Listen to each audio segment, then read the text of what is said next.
এখন আপনি জুলাই সনদ ঘোষণা করবেন, এটা আগস্ট মাসে কেন?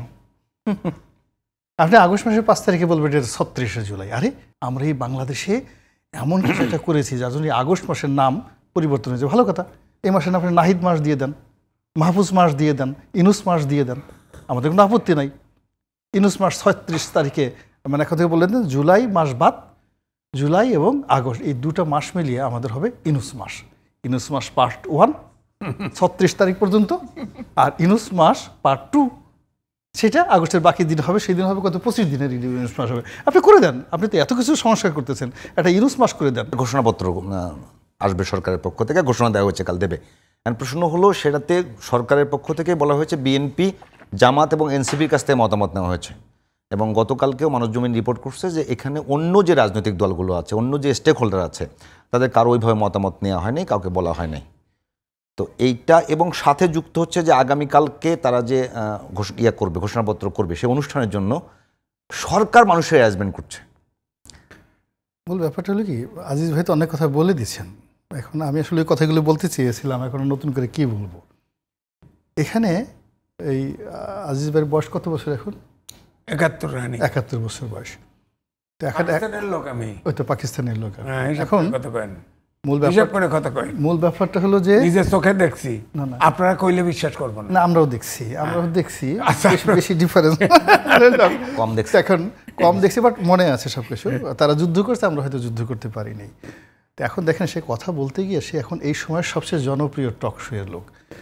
আমিও একসময় জনপ্রিয় ছিলাম, কিন্তু সে এখনো জনপ্রিয় না। কিন্তু সে যেভাবে টু দি পয়েন্টে খোঁচা দিয়ে কথা বলে, তো ওইভাবে আমি পারি না, লোকজন আমাকে বলে যে আপনি এত কৌশলে কথাবার্তা বলেন, দেখেন তো আমাদের আজিজ স্যার কত সুন্দর করে টু দি পয়েন্টে, যারে প্যারাক ঢুকানো দরকার ঠিকমতো প্যারাক ঢুকে দেয়, যাকে সুই ঢুকানো দরকার এমনভাবে খুঁচাইতে থাকে, ওর আব্বা করে ডাকা ছাড়া কোনো উপায় নাই। তো আমি আসলে ওইভাবে পারি না। এই কারণে আজিজ ভাই বুড়া মানুষ, তার কয়দিন বাঁচবে কিভাবে তার তো চিন্তা নাই, আজরাইলের সাথে তার কি যোগাযোগ আছে নাই। কিন্তু আমার তো এখনো সামনে, উনার চেয়ে আমি 11 বছরের ছোট, 11 বছরের ছোট, সেই হিসাবে তো আমার তো এখনো অনেকদিন বাঁচার শখ। এই জন্য আমি আসলে ওনার মতো তো ঝামেলায় যেতে চাই না। যদি ওনার মতো আমার বয়স হতো, আমি ওনার মতোই এইভাবে বলতাম। আজকের যে বিষয়টা হলো যে এই যে ঘোষণাপত্র যা কিছু হচ্ছে, এটা কেন জানি আমার মধ্যে কোনো আবেগ তৈরি করছে না, আমার মেজাজ গরম হয়ে যাচ্ছে। মানে এই যে একটা ঘোষণাপত্র দেওয়া হচ্ছে, কি হচ্ছে, একটা জিনিস সোজা বাংলায় বুঝেন। বৈশাখ মাসে কালবৈশাখী হয়, জ্যৈষ্ঠ মাসে যদি কোনো ঝড় হয়, সেটাকে কেউ কালবৈশাখী বলবে না। এরকম রাম ছাগল বাংলাদেশে একজনও আছে বলেন তো, যে বৈশাখ মাসে একটা ঝড় আসছে এটাকে কেউ কালবৈশাখী বলবে? এখন আপনি জুলাই সনদ ঘোষণা করবেন, এটা আগস্ট মাসে কেন? আপনি আগস্ট মাসের 5 তারিখে বলবেন এটা 36শে জুলাই। আরে যেখানে সেই রোমান সম্রাট অগাস্টাস সিজার, সে কত আগে এই আগস্ট মাসটা প্রতিষ্ঠিত করে গেছে। পৃথিবীর কত রাজা আসলো, কত বাদশাহ আসলো, কত সম্রাট আসলো, মহাজন আসলো, এই 2000 বছরে বসে 2000 বছর ধরে এই আগস্ট মাসকে পরিবর্তন করতে পারলো না। আর সেই আগস্ট মাসের 5 তারিখে আপনি বলে দিলেন 36শে জুলাই। আপনি কি জুলিয়াস সিজারের আব্বা হয়ে গেছেন? আপনি কি অগাস্টাস সিজারের দাদা হয়ে গেছেন? জুলিয়াস সিজারের ছিল অগাস্টাস সিজারের নানা। তো আপনি কি এত বড় হয়ে গেছেন বাংলাদেশে? আপনি এত বড় কুতুব, এত বড় আবদাল, এত বড় সৈয়দ, একই অবস্থা। আপনি একটা পুরো 2000 বছরের সাহিত্য, সংস্কৃতি, কৃষ্টি, কালচার, ল অ্যান্ড অর্ডারকে আপনি এটা বলে দিলেন না, আমরা এই বাংলাদেশে এমন কিছু একটা করেছি যার জন্য আগস্ট মাসের নাম পরিবর্তন হয়েছে। ভালো কথা, এই মাসের নাম আপনি নাহিদ মাস দিয়ে দেন, মাহফুজ মাস দিয়ে দেন, ইনুস মাস দিয়ে দেন, আমাদের কোনো আপত্তি নাই। ইনুস মাস 36 তারিখে, মানে এখন থেকে বললেন জুলাই মাস বাদ, জুলাই এবং আগস্ট এই দুটো মাস মিলিয়ে আমাদের হবে ইনুস মাস। ইনুস মাস পার্ট 1 36 তারিখ পর্যন্ত, আর ইনুস মাস পার্ট 2 সেটা আগস্টের বাকি দিন হবে, সেই দিন হবে কত 25 দিনের ইনুস মাস হবে। আপনি করে দেন, আপনি তো এত কিছু সংস্কার করতেছেন, একটা ইনুস মাস করে দেন, ইনুস এরা করে দেন। আগে তো এরকম নরজ হতো, এই বিভিন্ন দেশের রাজা বাদশারা তাদের জন্ম, জাপানেও আছে, জাপানে তারা ওই দুটো, একটা হলো খ্রিস্ট ধর্ম অনুযায়ী বা খ্রিস্টান অনুযায়ী তারা খ্রিস্টানেরা পালন করে, আর একটা হলো যে সম্রাট যেদিন ক্ষমতা আসে ওই দিন থেকে তাদের একটা মানে রয়্যাল ক্যালেন্ডার শুরু হয়ে যায়। তা আমাদের ইউনুস সাহেব যে কদিন আছেন, উনি যদি বলেন যে না আমি এই সবার জন্য সব মানে 10টা মাস দিয়ে দিলাম, এই আগস্ট এবং জুলাই এই 2টা মাস আমি নিয়ে নিলাম। জুলাই মাসের পার্ট 1 যেটা হবে ইনুস নাম্বার 1, আর ইনুস নাম্বার 2 এটা হবে বাকি সময় তখন আপনি 36 দিনে করেন, কিন্তু আগস্ট মাসকে আপনি নিয়ে 36শে জুলাই বলবেন আর পুরো বাংলাদেশ আমরা মাথা নুয়ে নিয়ে বলবো ঠিক ঠিক ঠিক। আজকে আমি যে আজকের বাংলাদেশ প্রতিদিনের পত্রিকা আমার একটা লেখা আছে, গণমূর্খতা। মানে মানুষকে যখন আপনি ভয় দেখান, লোভ দেখান, প্রলোভন দেখান, অনেক মানুষ দেখবেন যে বয়স্ক মানুষ ওই খুব মিষ্টি পছন্দ করতো যৌবনে, কিন্তু ডায়াবেটিস, মরে যায় ডায়াবেটিস। ছোটো পোলাপানে এসে দাদা মিষ্টি খাওয়া, দাদা মিষ্টি খাওয়া, তো বুড়া দেখবেন যে সে পোলাপানের মতো আচরণ শুরু করে, সে মিষ্টি নিয়ে বাচ্চা দৌড়ায় আর সে এই বুড়া মানুষ তার পিছিয়ে পিছিয়ে দৌড়ায়। তো এই যে লোভ একটা মানুষকে কি করে দেয়, এখন এই যে আমাদেরকে লোভ দেখানো হচ্ছে, আমাদেরকে ভয় দেখানো হচ্ছে, প্রলোভন দেখানো হচ্ছে, এগুলো দেখিয়ে পুরো জাতিটাকে একটা মূর্খ বানিয়ে ফেলা হচ্ছে, অশিক্ষিত বানিয়ে ফেলা হচ্ছে। আমরা যেন কোনো কিছু বুঝি না। এই এতকাল মানে আমি masters of law from Dhaka university থেকে লতে মাস্টার্স করে একটা ছেলে, আমাকে যদি এখন শিখতে হয় যে সংবিধান কি, এবং এদের কাছ থেকে আলী রিয়াজের কাছ থেকে, সংবিধান আমাকে শিখতে হবে ডক্টর মোহাম্মদ ইউনূসের কাছে, সংবিধান শিখতে হবে এই এখন এদের যারা নামও আমার বলতে ইচ্ছা করে না তাদের কাছ থেকে। আমার এই ক্ষুদ্র জীবন, আমি ওনার মতো না, আমি ন্যাশনাল পলিটিক্সে এমপি নমিনেশন চাওয়া পাওয়া থেকে শুরু করে কতগুলো ইলেকশন করলাম, ঢাকা সিটি কর্পোরেশন ইলেকশন করেছি।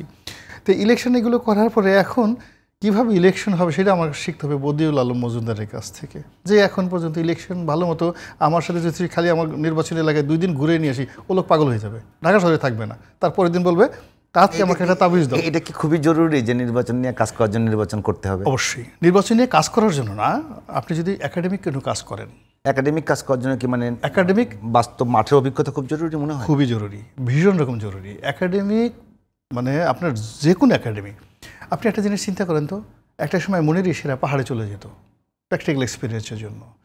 এই যে বড় বড় রাজা বাদশা, তাদেরকে নির্দিষ্ট একটা সময় শৈশবের মরুভূমিতে কাটাতে হতো আরব দেশের। কেন? হোয়াই?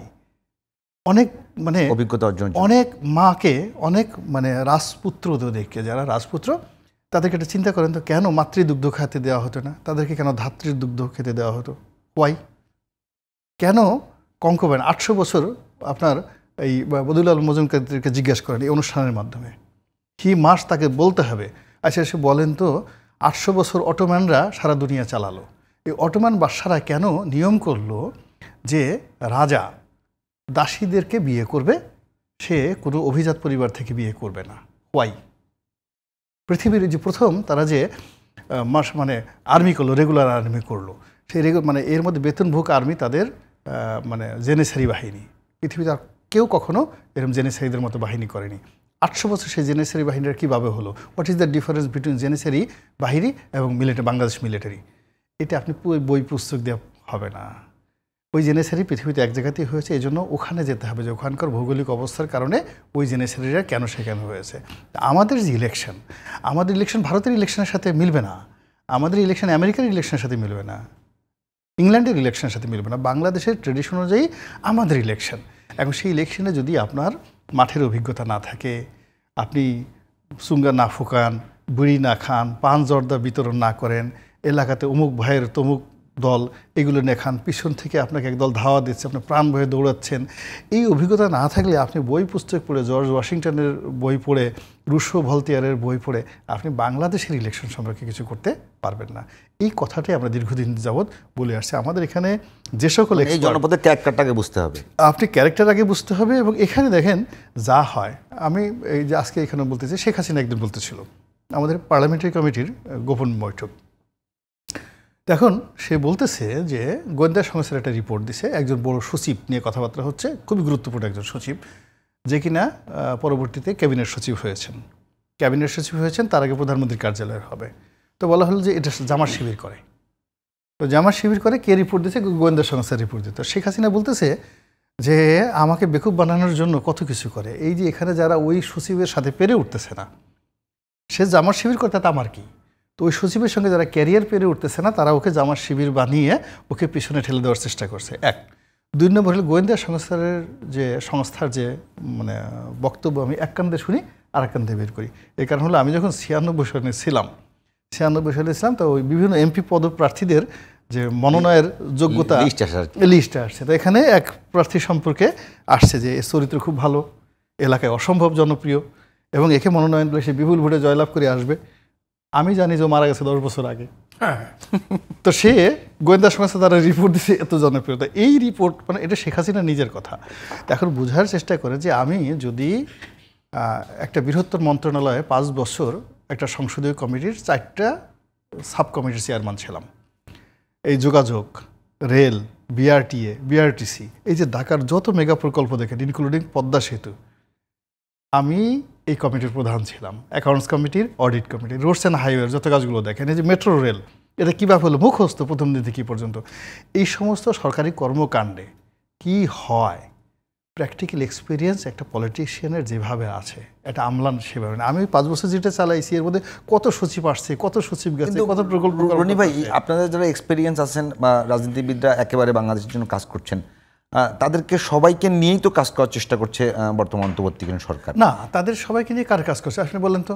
আপনি যে এখন যে মানে 25টা-30টা দল, এই দলের মধ্যে বিএনপি এবং আওয়ামী লীগের সঙ্গে, এই দুটো রাজনৈতিক দলের সঙ্গে একটা যে কোনো একটা সিটে এমপি ইলেকশন করে আসবে, এরকম 25 জনের মধ্যে 2 জন আছে কিনা বলেন তো? আপনি জামাত যদি ভালো মতো ইলেকশন হয়, বিএনপি এবং আওয়ামী লীগ আসে, সর্বোচ্চ 4 থেকে 5টা সিট পাবে ফেয়ার ইলেকশন এলে, নট মোর দ্যান দ্যাট। আর আপনি এখন জামাতের আমিরকে বানাচ্ছেন দ্বিতীয় রাষ্ট্রের পিতা। উনি কালকে একটা টকশো দিকে বলছে এলো হবে জাতির পিতা। জামাতের আমির যেখানে যাচ্ছে সেখানে গোলাপ ফুল ফুটে যাচ্ছে, সে যেখানে যাচ্ছে সেখানে মানে গুনগুনিয়ে কোকিল ডাকছে, সে যেখানে যাচ্ছে সেখানে তারেক রহমান সাহেবের কোনো নামগন্ধ নেই। এবং এই যে যে জিনিসগুলো হচ্ছে, বিএনপির মধ্যে একটা বড় দলকে জামাতের চেয়ারের নিচে ঢুকে দেওয়া হচ্ছে। তো it's not the politics. Salauddin সাহেবের মতো একটা লোক, সে কতটা কাঙাল হলে নাহিদের কাছে গিয়ে দাঁড়ায় থাকে হ্যান্ডশেক করার জন্য। নাহিদ তার দিকে তাকাবে এবং সালাউদ্দিন সাহেব মনে করলো যে সে যে বেঁচে আছে এটার সার্টিফিকেট হলো নাহিদ হাসি দিছে, আদারওয়াইজ হি ক্যানট সার্ভাইভ। এই জায়গাতে নিয়ে গেছে।